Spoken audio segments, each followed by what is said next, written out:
ایک خوبصورت ریاست میں جو لہلہاتی پہاڑیوں اور چمکتی ندیوں کے درمیان بسی تھی، لیزا نامی ایک شہزادی رہتی تھی۔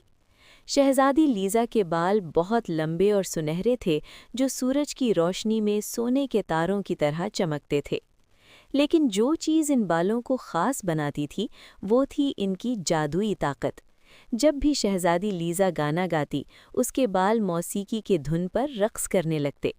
ریاست کے لوگ اکثر اس کا گانا سننے اور اس کے بالوں کو جادو سے زندہ ہوتے دیکھنے کے لیے محل کے صحن میں جمع ہوتے تھے۔ یہ ایک سحر انگیز منظر ہوتا جسے دیکھ کر سب دنگ رہ جاتے۔ مگر یہ بال صرف دکھاوے کے لیے نہیں تھے، ان میں ایک چھپی ہوئی طاقت تھی جو شاہی خاندان کی نسلوں سے چلی آ رہی تھی۔ روایت تھی کہ جس کے پاس بھی شہزادی کے بالوں کا گچھا ہوگا وہ بہت بڑا جادو کر سکے گا اور ریاست میں خوشحالی لا سکے گا۔ ایک دن مورگن نامی ایک بدکار جادوگرنی کو ان جادوئی بالوں کے بارے میں پتہ چلا اور وہ حسد سے بھر گئی۔ اس نے وہ طاقت اپنے لیے حاصل کرنے اور شہزادی سے اسے چرانے کا فیصلہ کیا۔ اندھیرے کا فائدہ اٹھاتے ہوئے مورگن محل میں داخل ہوئی اور اپنے کالے جادو کے ذریعے شہزادی کے بالوں کی طاقت چھین لی۔ اگلی صبح جب لیزا بیدار ہوئی تو اسے پتا چلا کہ اس کے بالوں کا جادو ختم ہو چکا ہے۔ ٹوٹے ہوئے دل کے ساتھ اپنے بالوں کی طاقت واپس پانے کے لیے وہ ایک قدیم سنہرے پھول کی تلاش میں نکل پڑی، جس کے بارے میں مشہور تھا کہ وہ کسی بھی جادو کو توڑنے کی طاقت رکھتا ہے۔ اپنے وفادار پالتو طوطے پولی کی مدد سے لیزا نے جادوئی جنگل کا مشکل سفر شروع کیا۔ راستے میں انہیں کئی جادوئی مخلوقات کا سامنا کرنا پڑا، شرارتی پریوں سے لے کر عقل مند بوڑھے درختوں تک۔ جیسے جیسے وہ جنگل کی گہرائی میں جاتے گئے، لیزا کی امید کم ہونے لگی، لیکن جب وہ ہمت ہارنے ہی والی تھی، پولی کو درختوں کے بیچ سے ایک سنہری روشنی چمکتی نظر آئی۔ پولی کی رہنمائی میں شہزادی لیزا ایک خفیہ باغ میں پہنچی جہاں وہ سنہرا پھول اپنی پوری آب و تاب کے ساتھ کھلا ہوا تھا۔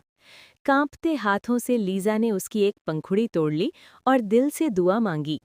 اچانک وہ پنکھڑی گرم ہوئی، سنہری روشنی سے چمکی اور اس کی ہتھیلی میں جذب ہو گئی۔ فوراً ہی لیزا کے بال ایک بار پھر چمکنے لگے۔ وہ خوشی سے ہنسنے لگی کیونکہ اس کے بال پھر سے ہوا میں لہرا رہے تھے۔ جادو واپس آ گیا تھا۔ لیکن ان کی یہ جیت ابھی ادھوری تھی کیونکہ جادوگرنی مورگن یہ سب اپنے جادو سے دیکھ رہی تھی۔ وہ غصے میں تلملاتی ہوئی جنگل میں پہنچی۔ اس سے پہلے کہ لیزا کچھ سمجھ پاتی، مورگن نے اسے کانٹوں کے ایک پنجرے میں قید کر دیا۔ پولی نے جب اپنی مالکن کو خطرے میں دیکھا تو اس نے جھپٹ کر مورگن کے ہاتھ پر ٹھونگ ماری، جس سے جادوگرنی کی چھڑی نیچے گر گئی۔ بہادری دکھاتے ہوئے لیزا نے پنجرے کی سلاخوں سے ہاتھ نکال کر وہ چھڑی پکڑ لی اور اپنی پوری طاقت لگا کر اسے توڑ دیا۔ چھڑی ٹوٹتے ہی مورگن کا جادو ختم ہو گیا اور وہ چیختی ہوئی بے بس ہو کر گر گئی۔ مورگن کی شکست کے بعد شہزادی لیزا اور پولی اپنی ریاست واپس لوٹے، جہاں ان کا استقبال ہیروز کی طرح کیا گیا۔ اس دن کے بعد سے لیزا کے جادوئی بال پہلے سے بھی زیادہ طاقتور ہو گئے اور اس نے اس طاقت کا استعمال اپنی ریاست میں خوشی اور خوشحالی لانے کے لیے کیا۔